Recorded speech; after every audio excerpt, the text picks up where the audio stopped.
You ever catch yourself replaying a conversation that never actually happened? Or imagining a perfect moment where you finally say the right thing and everyone understands you? And for a second, it feels real. Too real. But then reality comes back, and it doesn't feel enough anymore. So you go back inside your head, again, and again, and again. Maybe it starts small. You're lying in bed at night. Your mind drifts.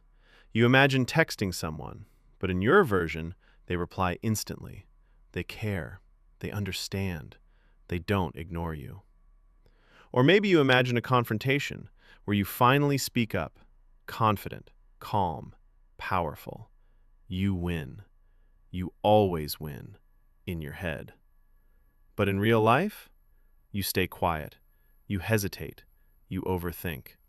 And slowly, those imagined moments start feeling more comfortable than real ones. Here's the part most people don't realize. This isn't just daydreaming.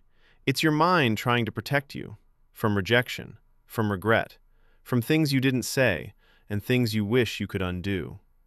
Your brain creates these fake scenarios because it wants control. In real life, things are unpredictable. People disappoint you. Moments don't go as planned. But inside your mind, everything bends to your will. You control the outcome. You control how people see you. You control the ending. And for someone who feels misunderstood, ignored, or emotionally overwhelmed, that control feels addictive. But let's go deeper, because this isn't just about control. It's about something much quieter, something most people never admit. It's about emotional hunger, the kind you don't talk about. The kind where you crave validation, but don't know how to ask for it. Where you want connection, but fear being seen too much. So instead, you create it, artificially. You build conversations that give you closure. You imagine people saying things they never said. You create versions of reality where you finally feel enough. Pause for a second. Ask yourself honestly, when was the last time reality felt as emotionally satisfying as your imagination? For many people, the answer is uncomfortable, because real life rarely gives perfect moments. There are awkward pauses, misunderstandings, silence. But in your mind, everything flows. Everything makes sense. You get the apology, you get the attention, you get the love, even if it's not real. And over time, this creates a quiet gap. A gap between who you are in your head and who you are in real life. In your mind, you're expressive, bold, deep, understood. But outside, you feel stuck, like something is holding you back, like the real you never fully shows up. And that gap? That's where frustration lives. That's where self-doubt grows. Here's another truth most people ignore. People who imagine fake scenarios aren't weak. They're often the most emotionally aware people. They notice everything: tone of voice, small changes, unspoken tension. They feel deeply.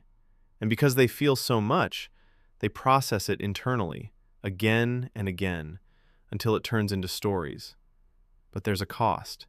Because the more you live in imagined moments, the harder real moments feel. Real conversations don't go perfectly.